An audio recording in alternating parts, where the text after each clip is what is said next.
Bonjour à tous, je m'appelle Cédric Bazin de GC, retenez CB2J, c'est plus pratique. J'ai 49 ans et je suis atteint depuis 15 ans d'une tumeur cérébrale au cerveau. Et donc actuellement, je ne travaille pas. Je suis en invalidité et rentier de la caisse primaire d'assurance maladie, la CPAM. Donc qu'est-ce que je fais de mon temps libre? Je l'occupe comme j'en ai envie. Je me promène, je lis, j'échange avec des amis, j'écris un bouquin en ce moment, je dessine, et là, maintenant, je suis avec vous pour vous parler de la maladie. Mais à vrai dire, la maladie, c'est pas vraiment intéressant. Ça rassemble pas des foules dans les stades. Bon, moi, je viens vous dire que on peut faire de sa maladie une bonadie. Et qu'en d'autres termes, on peut aborder toutes les tribulations de la vie à partir d'une philosophie pratico-pratique, c'est du terrain que j'ai découverte. Je vais vous la révéler dans quelques instants. Laissez-moi vous parler d'avant.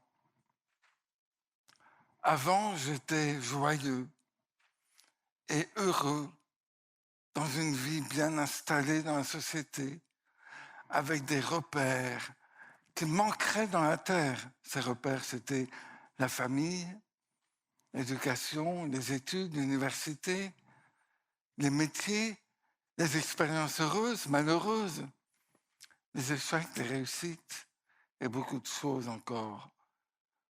Voyez-vous, j'étais un véritable kangourou professionnel, fanatique de la religion du fer, c'est-à-dire que je bondissais de métier en métier, en passant restauration, prêt-à-porter, taille de pierre, une vie pleine d'actions, toujours des actions, encore des actions. Que dire? J'étais bien, en sécurité, dans le confort, me sentant utile à la société. Un seul mot. Alléluia. Et puis un jour, Alléluia devient Bérésina. Tout bascule, un coup de bambou sur la tête, vos repères sont bousculés, attaqués, et je découvre pour la première fois la voltige aérienne à l'horizontale. Qu'est-ce que ça veut dire? Ça veut dire que je monte les marches, les escaliers de mon appartement et je commence à avoir des vertiges. Je m'effondre. Le cœur bat toute berzingue, effroi, panique, peur. Que se passe-t-il? Je me redresse, m'accroche au rideau rouge et je m'effondre à nouveau. Comme je suis très intelligent, je me dis, l'Alsace vit un tremblement de terre extérieur. Et je comprends que, non, il s'agit d'un tremblement de terre intérieur qui me désarçonne. Voilà comment le cancer a toqué à ma porte, un beau jour caniculaire du mois d'août, un mariage un peu forcé depuis 15 ans. Et vous voyez, pendant des années, j'ai insulté le cancer. Je lui ai dit non, non, non, tu ne m'auras pas. Laisse-moi vivre. Et tous les jours, c'était comme ça. Et je dégommais avec rage tout ce qui m'empêchait de vivre, ma religion du fer, ma vie d'action et d'action encore. Lorsque la tristesse arrive, je la dégomme. La colère contre le cancer, je la dégomme. L'apitoiement sur moi-même, je le dégomme. Je dégomme tout. Tout ce qui bouge. Bon, mais à force de dégommer, vous vous dégommez vous-même.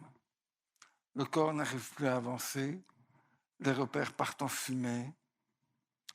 Je suis, comment dirais-je, dans une impasse, dans une caverne ténébreuse. Platon, aide-moi à sortir de la caverne.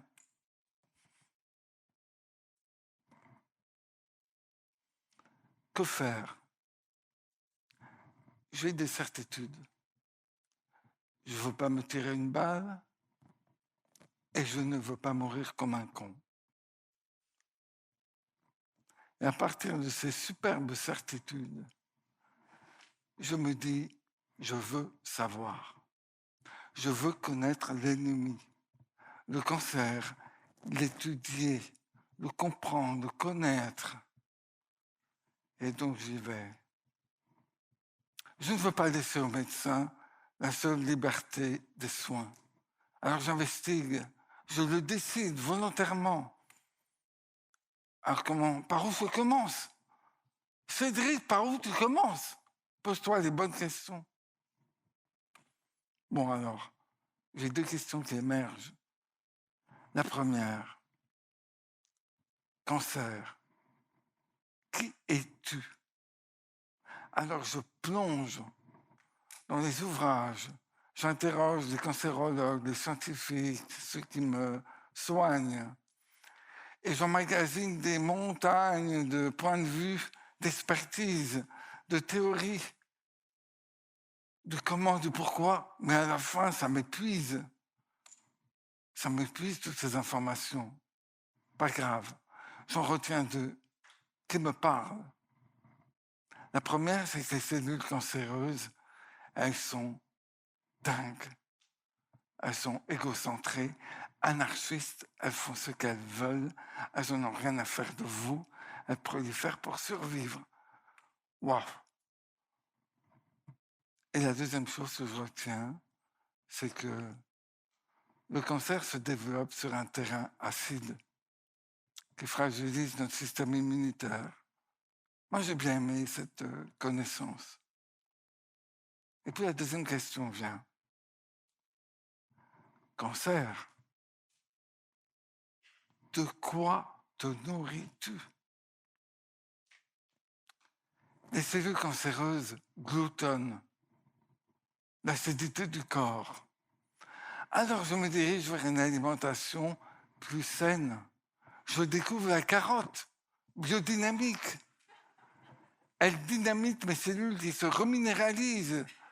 La carotte me rend aimable et me redonne la capacité à aimer. Les cellules cancéreuses gloutonnent l'acidité des émotions. Une émotion négative est acide. Alors, je remplace la colère contre la vie, l'injustice, contre le cancer, contre Dieu et tout ce que vous voulez par la confiance. Et cette confiance ouvre peu à peu mon cœur et je me tourne plus facilement vers les autres. Les cellules cancéreuses gloutonnent l'acidité des pensées. Une pensée négative et acide. Style, je suis un has-been, je suis foutu, je ne sers plus à rien, je n'avance plus, cette vieille carcasse ne sert plus à rien. Et alors, à ce moment-là de mon investigation, je découvre que le cerveau est plastique et qu'on peut lui redonner de nouvelles informations. Ok, donc je remplace les pensées style « je suis foutu » par une pensée plus adaptée, plus juste. Je suis capable de m'adapter à cette nouvelle vie. Et je suis capable de regarder la vie avec émerveillement, comme le regarde un enfant, un regard neuf. Comme avec vous, là, maintenant, même si vous avez des masques, j'arrive à distinguer vos yeux. Et je continue mon investigation, je ne m'arrête pas aux pensées. Un livre taoïste, Lao Tzu, me dit un jour, la maladie, elle peut être liée à une mauvaise circulation de l'énergie. Eh bien, voyez-vous, moi, ça me percute une idée comme ça. Alors, je commence à me percuter certains points sur la tête, sur le front. Certains appellent ça des points méridiens, des lataïfs. Et bien, à force de faire ça au quotidien, je me sens mieux. Je me sens dans la force. Un autre jour, un médecin me dit, Cédric, tu sais, dans tes gènes, il y a tes ancêtres. Certains ont été faibles et ils te fragilisent. Et d'autres ont été forts et te donnent de la force. Ah, j'en parle à ma mère. Et ma mère commence à me raconter sa vie, ses parents, ses grands-parents. Aya, ça m'a vraiment touché. Aya, c'est le grand-père maternel de ma mère. Quelle est sa spécificité à cet ancêtre? Il a été gazé pendant la Première Guerre mondiale, mais il est revenu vivant du front, mais aveugle. Malgré sa cécité, il a continué à vivre. Eh bien, je me relis tous les matins avec ma pensée à Aya. Je me relie à la force de mes ancêtres. Et je leur dis, mes ancêtres, ça fait une chose. Ma vie, je vais en faire quelque chose de bien. Pour vous et pour moi. Bon, quel est le bilan de ce cheminement intérieur, de cette investigation? Eh bien, ils me disent une chose. Chouette. C'est super. T'es vivant. T'es sur tes pieds. Tu peux marcher. Tu peux manger. Tu peux parler. Mais c'est royal. C'est royal. Ton corps, ton esprit, tout le monde danse. Les cellules dansent à Java toute la nuit. Suis-je guéri pour autant? C'est une question que je me pose. En plus de cela, finalement, dans toute cette histoire, je reste sur ma faim. J'ai l'impression que j'exclus un aspect de la vie. Une subtilité, je le sens, je ne sais pas quoi, mais je le sens. Je ne peux pas me satisfaire de tout ce que j'ai entrepris pour me soigner. Ça serait trop facile, je me dis. Il y a une pépite d'or quelque part. C'est ce que je me dis. Malgré ça, je suis malheureux. Ce n'est pas le cancer qui me rend malheureux. C'est que je n'ai pas mes réponses. Et bien à nouveau, je me sens dans une impasse. Dans une caverne ténébreuse. Platon, aide-moi à sortir de la caverne pour de bon. Mais c'est la question que je me pose. Pour de bon. Un jour, un matin, je me réveille. J'ouvre les volets du salon et j'entends le chant des oiseaux. Et je regarde le ciel. Et je commence à pleurer, c'est dingue. C'est dingue, je pleure jamais. Et en même temps, je comprends que cette subtilité qui manque, c'est le ciel, non d'un ciel. Mais qu'est-ce que ça veut dire? C'est un peu tordu, cette histoire. Le ciel, le ciel, le ciel, mais quel rapport avec le cancer? Mais oui, c'est ça la question. Quel rapport avec le cancer? On y va, on continue, j'investigue. Et je me plonge dans des bouquins sur la terre, la maladie et le ciel. Et à force de chercher, je m'aperçois que tous nos anciens, illustres médecins du passé,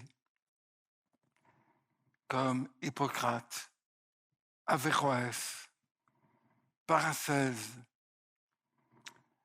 étaient non seulement des médecins, mais c'était des sages, des philosophes. Ils n'étaient pas que terriens, ils étaient aériens.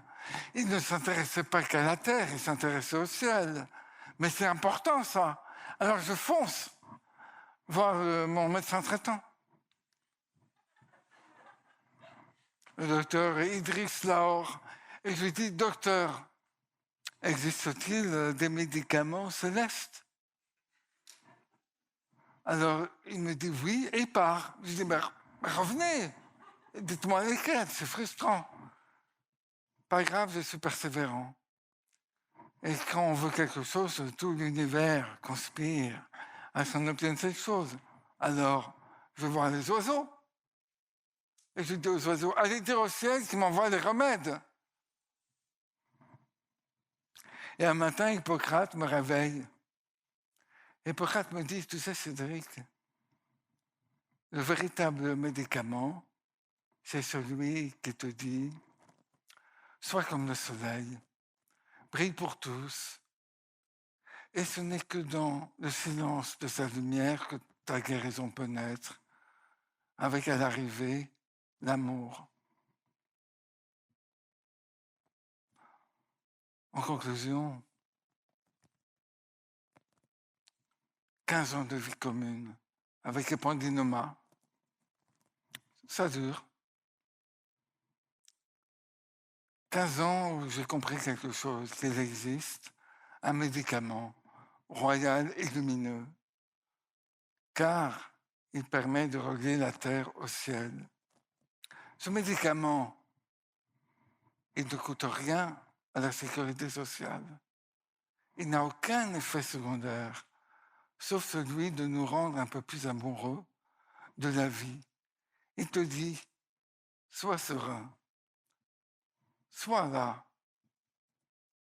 Il te dit, brille. Tu peux lever ton regard vers le ciel, mais n'oublie jamais d'être reconnaissant devant la chaleur et la lumière du soleil. Il te dit, respire le bon air vers plus de bonheur. Et ce médicament, en fait, c'est la philosophie pratico-pratique, celle du terrain dont je vous ai parlé au début. Je vais vous dire son nom. Vous êtes prêts? Fermez les yeux. Ouvrez les yeux. Ce médicament, il s'appelle POM. P-O-M. P comme présence. Tu n'as pas d'autre choix que de t'enraciner dans l'instant. Sinon, tu vas souffrir écartelé entre le passé et le futur. Et puis, toute la journée, des pensées inutiles du quotidien. Et puis, je découvre, oh, oui, comme accepter. Tu es obligé d'accepter ce qui est. Tu n'as pas encore le choix, vraiment. Et quand tu acceptes, tu prends la distance avec ta douleur. Et ta souffrance se transforme en un petit lotus qui sort de la vase. Ta souffrance devient conscience. Et enfin, merci. Bah oui, gratitude pour tous ces hommes et femmes de l'hôpital qui m'ont sorti de la mouise. Gratitude ensuite pour tout ce qui est. Gratitude pour tout ce qui me rend service. C'est gratitude qui m'enseigne à être au service à mon tour. Voilà, en conclusion, la pomme, c'est le fruit de mon cheminement intérieur qui m'a amené à plus de vérité vers moi-même, les autres et le monde, plus de relations, qui fait que je peux vous dire, la maladie est une bonadie,